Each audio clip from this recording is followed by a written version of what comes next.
अब आते हैं इस सवाल पर कि भारत और इंडिया में से क्या सही है। संविधान सभा में इस पर खूब बहस हुई थी।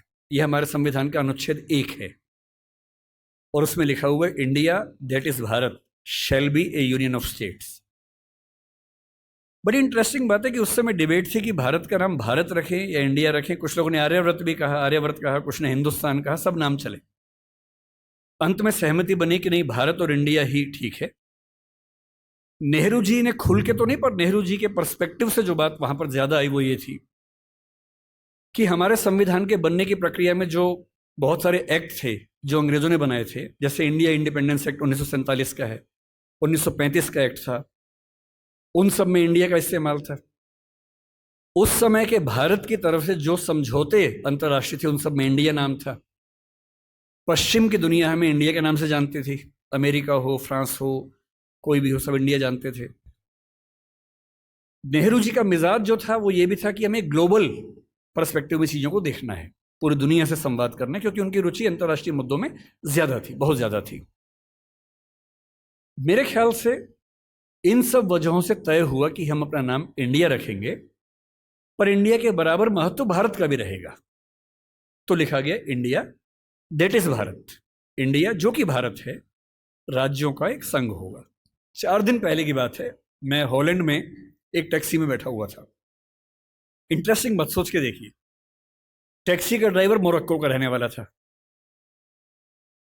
उसको जैसे ही पता लगा मैं भारत से हूं, उसने मुझसे यही सवाल पूछा। उसने कहा कि यू आर फ्रॉम इंडिया? मैंने कहा yes. We are listening to a debate India और Bharat, what do you think? मैं बड़ा चकित कि ये मोरक्को का आदमी हॉलैंड में रहता है, इसके मन में ये सवाल आ रहा है। तो मैंने कहा कि ये तो राजनीतिक कारणों से हुआ है, लेकिन बात अपने आप में सही है।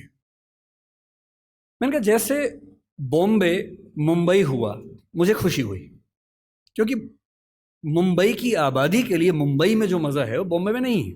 बॉम्बे तो अंग्रेजों ने नाम दिया था। कोलकाता को कैलकाटा अंग्रेजों ने किया, तो बंगाल के लोगों ने कोलकाता कर दिया उसको। दिल्ली को दिल्ली के लोगों ने दिल्ली कर दिया, दिल्ली ही बना के रखा हुआ है, DILLI, ये होना चाहिए। काहे के दिल्ली भाई, हम क्यों दिल्ली बोलेंगे दिल्ली को? ये सारे तर्क अगर सही हैं, अगर बर्मा का नाम म्यांमार होना सही है क्योंकि उनकी जनता की आवाज तो म्यांमार में है, बर्मा में नहीं है। श्रीलंका और सीलोन की डिबेट में वो अपने आप को सीलोन ना मानना चाहिए, श्रीलंका मानना चाहें, क्योंकि उनकी भाषा श्रीलंका बोलती है। तो मेरे मन में सवाल बड़ा साफ आता है कि भारत इंडिया क्यों होना चाहिए। मैं फिर स्पष्ट कर दूं, मैं सरकार के पक्ष में नहीं बोल रहा हूं, मुझे उनसे रत्ती भर मतलब नहीं, मैं एक विचार की बात कर रहा हूं। और मैं जब संविधान पढ़ाया करता था, अनुच्छेद 1 पढ़ाते हुए मैं हमेशा बोलता था कि मुझे चुभन होती है ये पढ़ते हुए कि इंडिया दैट इज भारत। दोनों ही लिखने थे तो भारत दैट इज इंडिया कर देते। अगर दोनों ही लिखने थे, ठीक है, दोनों रखें, क्या दिक्कत है। इंटरेस्टिंग बात इसके बाद है, मोरक्को के उस ड्राइवर ने उसके बाद पता है क्या कहा, हिंदी में अगर बताऊं, बोले अच्छा अच्छा ये मामला है, अब समझ में आया। फिर बोले कि बड़ी इंटरेस्टिंग बात है, हमारा नाम मोरक्को पड़ गया फ्रेंच लोगों की वजह से। मोरक्को के लोग मोरक्को को मगरिब बोलते हैं। और जब मैं सऊदी अरबिया गया, सऊदी अरब के लोगों ने मुझसे पूछा कहां से आए हो, मैंने कहा मोरक्को। उन्होंने इस भाव से देखा कि मैं पागल हूं, बोले नहीं, मगरिब से आए हो। अगर मगरिब की आबादी खुद को मगरिब कह के खुश है, तो उसे फ्रेंच लोगों की वजह से मोरक्को क्यों कहा जाए? इंडिया शब्द वेस्ट ने दिया और बुरे भाव से दिया। उनकी नज़र में इंडियन होने का मतलब है बहुत पिछड़ा हुआ होना, रेड इंडियंस, वेस्ट इंडियंस। तो आज ये क्यों हुआ, मैं समझता हूं कि राजनीतिक निहितार्थ है और उस राजनीति में मेरी रुचि जरा सी भी नहीं है।